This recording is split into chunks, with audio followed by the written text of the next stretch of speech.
Shalom Bapak Ibu. Sebelum kita membaca firman Tuhan, mari kita berdoa.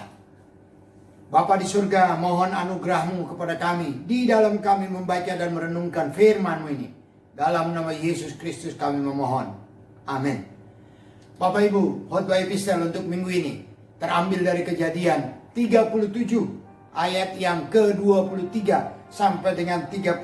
Demikian firman Tuhan. Baru saja Yusuf sampai kepada saudara-saudaranya, mereka pun menanggalkan jubah Yusuf, jubah maha indah yang dipakainya itu. Dan mereka membawa dia dan melemparkan dia ke dalam sumur. Sumur itu kosong, tidak berair. Kemudian duduklah mereka untuk makan. Ketika mereka mengangkat muka, kelihatanlah kepada mereka suatu kafilah orang Ismail datang dari Gilead dengan untanya yang membawa damar, balsam, dan damar ladam. Dalam perjalanannya mengangkut barang-barang itu ke Mesir. Lalu kata Yehuda kepada saudara-saudaranya itu, apakah untungnya kalau kita membunuh adik kita itu dan menyembunyikan darahnya? Marilah kita jual dia kepada orang Ismail ini. Tetapi janganlah kita apa-apakan dia, karena dia saudara kita, darah daging kita.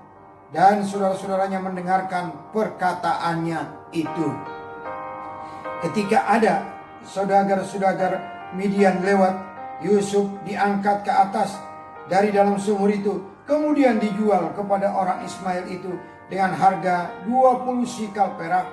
Lalu Yusuf dibawa mereka ke Mesir. Ketika Ruben kembali ke sumur itu, ternyata Yusuf tidak ada lagi di dalamnya. Lalu dikoyakkannya lah bajunya. Dan kembalilah ia kepada saudara-saudaranya. Katanya, anak itu tidak ada lagi. Kemanakah aku ini? Semua manusia mempunyai keinginan. Dan dalam memenuhi keinginan tersebut, seringkali kita manusia melakukan apa saja, termasuk mengeksploitasi sesama kita manusia. Firman Tuhan di dalam Kejadian 37 ayat 23 sampai dengan 30 ini menjelaskan tentang Yusuf yang dimasukkan oleh saudara-saudaranya ke dalam sumur kosong dan berharap akan mati di dalam sumur tersebut. Namun Yehuda mengusulkan kepada saudara-saudaranya agar Yusuf dijual saja, jangan dibunuh. Dan akhirnya Yusuf dijual kepada pedagang orang Ismail dan dia dibawa ke Mesir. Bapak Ibu, penyebab ketidaksukaan dari saudara-saudaranya terhadap Yusuf yang membuat mereka sampai berencana membunuh Yusuf adalah mimpi Yusuf yang memberi arti bahwa saudara-saudaranya akan menyembahnya. Dan juga Yusuf yang lebih disayangi oleh Yakub. Ada jubah maha indah dibuat oleh Yakub bagi anaknya Yusuf. Sayangnya Yakub ini kepada Yusuf, karena Yusuf lahir dari wanita yang sangat dia cintai oleh Yakub, di mana wanita tersebut ada Rahel, dan Rahel telah meninggal. Dan juga Yusuf ini lebih baik dari saudara-saudaranya. Bapak Ibu, firman Tuhan ini diberi tema oleh gereja kita.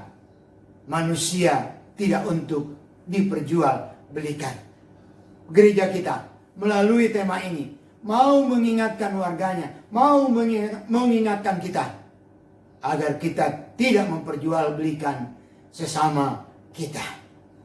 Apa yang diminta oleh gereja ini adalah sesuai dengan yang dicatat oleh Alkitab, di mana Allah lah pemilik manusia itu, karena dialah yang menciptakannya dan manusia itu diciptakan segambar dengan dia. Larangan gereja agar tidak memperjualbelikan sesamanya manusia adalah sangat relevan dengan kondisi saat ini, di mana kita tahu ada banyak orang memperjualbelikan sesamanya, yaitu dalam rangka memenuhi kepuasan keinginannya. Nah, kalau tema ini Bapak Ibu meminta agar kita tidak memperjualbelikan sesama manusia, maka timbul pertanyaan. Mengapa seseorang memperjualbelikan sesamanya? Saya ulang sekali lagi pertanyaan ini. Mengapa seseorang memperjualbelikan sesamanya? Nah, kalau kita melihat, memperhatikan firman Tuhan di dalam Kejadian 37 tadi, dan juga di dalam Matius 27 ayat 1 sampai dengan 10 yang menjadi khotbah minggu ini, kita akan menemukan paling sedikit 2 alasan mengapa seseorang melakukan penjual-belian terhadap sesamanya manusia. Alasan yang pertama adalah karena timbulnya iri hati.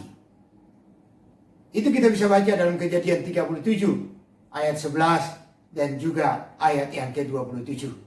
Bapak Ibu, iri hati yang disebut juga dengki adalah suatu emosi yang timbul ketika seseorang yang tidak memiliki sesuatu keunggulan, baik itu prestasi, baik itu kekuasaan atau lainnya, menginginkan yang tidak dimilikinya itu, atau mengharapkan agar orang lain yang memiliki apa yang diinginkannya itu agar kehilangan.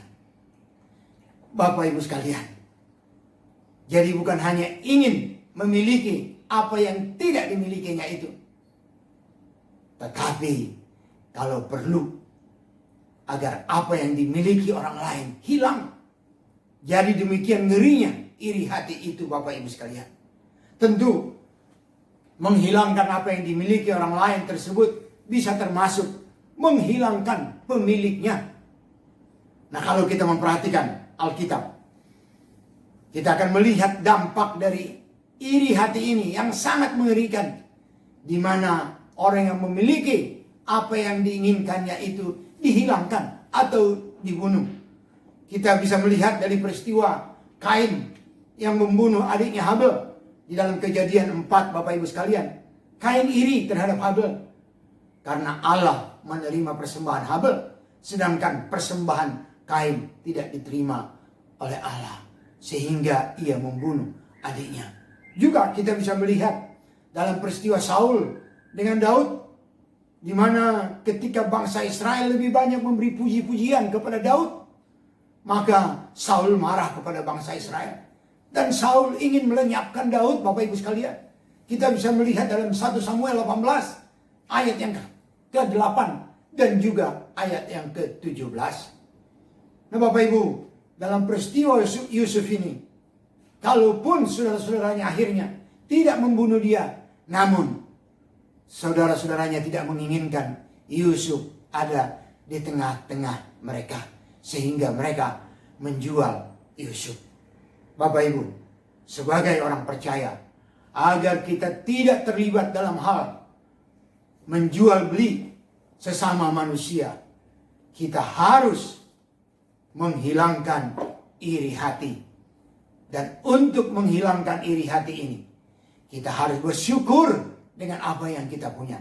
Seperti dikatakan firman Tuhan, mengucap syukurlah dalam segala hal, sebab itulah yang dikehendaki Allah dalam Kristus Yesus bagi kamu. Kita bisa baca dalam 1 Tesalonika 5 ayat yang ke-18. Nah, alasan yang kedua, Bapak Ibu sekalian, mengapa seseorang melakukan penjual-belian terhadap sesamanya manusia adalah karena kecintaan terhadap uang. Matius 26 ayat 15 dan Matius 27 ayat yang ketiga. Uang adalah sesuatu yang dibutuhkan oleh manusia, dan untuk mendapatkan uang ada banyak hal dilakukan oleh manusia, termasuk menjual sesamanya.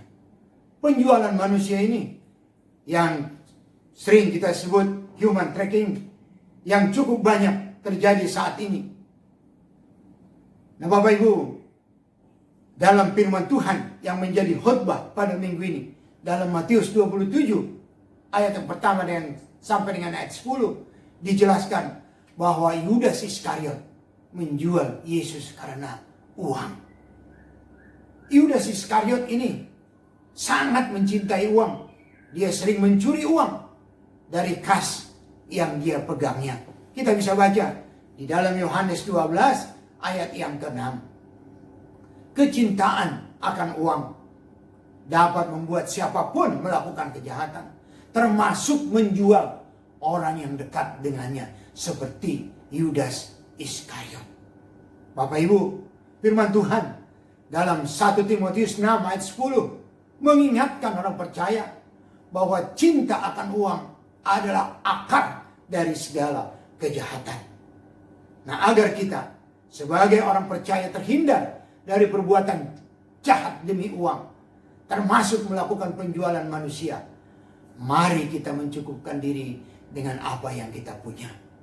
Karena Tuhan akan memelihara hidup kita seperti firman Tuhan dalam Ibrani 13 ayat yang ke-5. Bapak Ibu, Tuhan akan memelihara, akan mencukupkan kebutuhan kita seperti firman Tuhan dalam Ibrani tadi. Saya akan mengakhiri firman Tuhan ini, Bapak Ibu sekalian, bahwa firman Tuhan ini mengingatkan kita orang percaya agar kita tidak menjadi orang yang memperjualbelikan sesama. Ada dua hal yang harus kita hindari agar kita tidak menjadi orang yang memperjualbelikan sesama manusia. Nah, yang pertama adalah agar kita menjauhkan sifat iri hati. Dan yang kedua, agar kita menjauhkan cinta akan uang. Amin. Mari kita berdoa. Bapa di surga, terima kasih. Tolong kami supaya kami tidak menghalalkan segala sesuatu untuk memenuhi keinginan kami, termasuk menjual beli sesama kami. Terima kasih Tuhan. Di dalam nama Yesus Kristus kami berdoa. Amin. Sampai ketemu pada khotbah epistel minggu depan. Amin.